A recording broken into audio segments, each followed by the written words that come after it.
बिस्मिल्लाहिर्रहमानिर्रहीम। अस्सलामु अलैकुम वरहमतुल्लाहि वबरकातुहू। पीएलसी ट्रेनिंग प्रोग्राम में खुश आमदीद। आपका ट्रेनर मोहम्मद उस्मान आपसे मुखातिब है।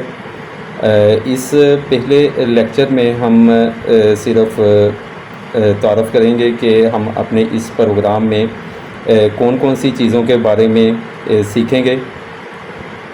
तो उसके हवाले से जैसा कि नाम से ही ज़ाहिर है कि पीएलसी ट्रेनिंग प्रोग्राम है, तो इस प्रोग्राम में हम प्रैक्टिकल भी करेंगे और थ्योरी भी सीखेंगे। हम अपने एक्चुअली बेसिक कंसेप्ट जो है वो क्लियर करेंगे ताकि हम किसी भी मशीन की या किसी भी ऑटोमेशन की रिक्वायरमेंट को पूरा कर सकें।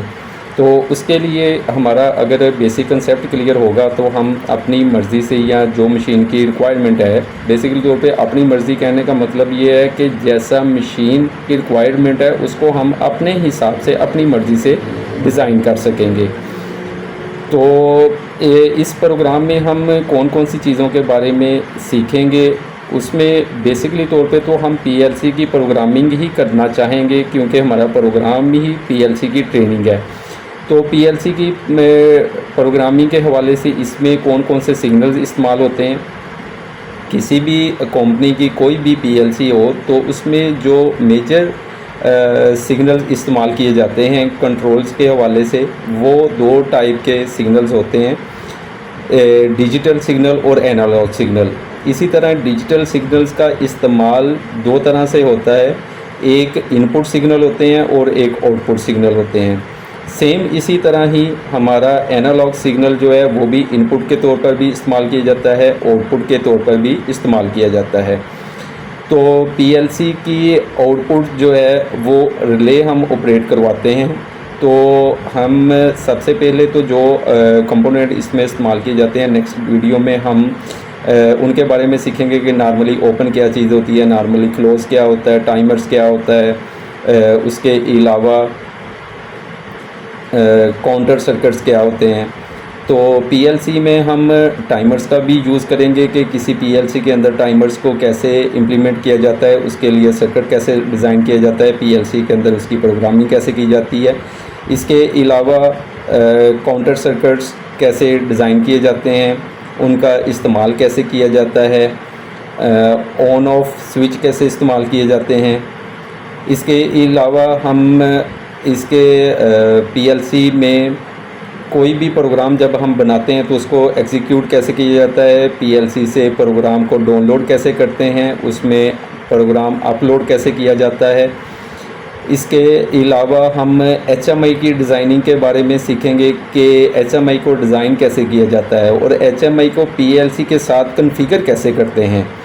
स्काडा सिस्टम के बारे में हम पढ़ेंगे कि स्काडा सिस्टम होता क्या है, अच्छा पीएलसी में क्या फ़र्क होता है, एचएमआई क्या चीज़ है और स्काडा सिस्टम क्या है, इनके बारे में हम जानेंगे। और स्काडा सिस्टम की कॉन्फ़िगरेशन कैसे की जाती है, स्काडा सिस्टम के साथ किसी पीएलसी को कैसे अटैच किया जाता है और उसको कमांड्स कैसे जनरेट की जाती हैं। उसके बाद हम वीएफडी की कॉन्फ़िगरेशन के बारे में सीखेंगे।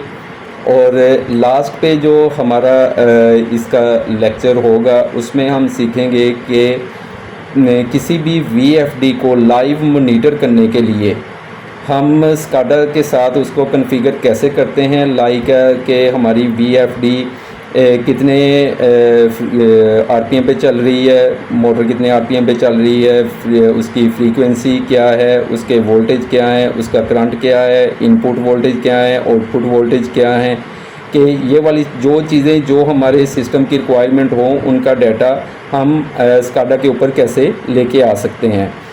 और इसके अलावा हम कोई भी आउटपुट सिग्नल जो है, कोई रिले है या कोई फ़ैन है, मोटर है, अगर वो रनिंग कंडीशन में है तो उसका स्टेटस कैसे चेक कर सकते हैं, लाइव स्टेटस हम कैसे दे सकते हैं।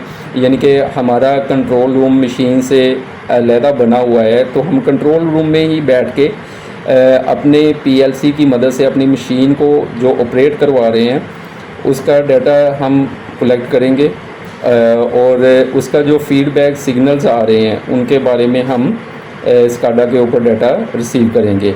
इसके अलावा सेंसर्स को कैसे यूज़ किया जाता है, NPN सेंसर को, PNP सेंसर को। तो उम्मीद है कि इंशाल्लाह ये ट्रेनिंग प्रोग्राम जब हमारा कंप्लीट होगा तो उसके बाद आप PLC में ख़ुद से प्रोग्राम को डिज़ाइन भी कर सकेंगे और किसी भी मशीन की ऑटोमेशन जो आप करना चाहते हैं वो ऑटोमेशन भी आप कर सकेंगे। ओके, अल्लाह हाफिज़।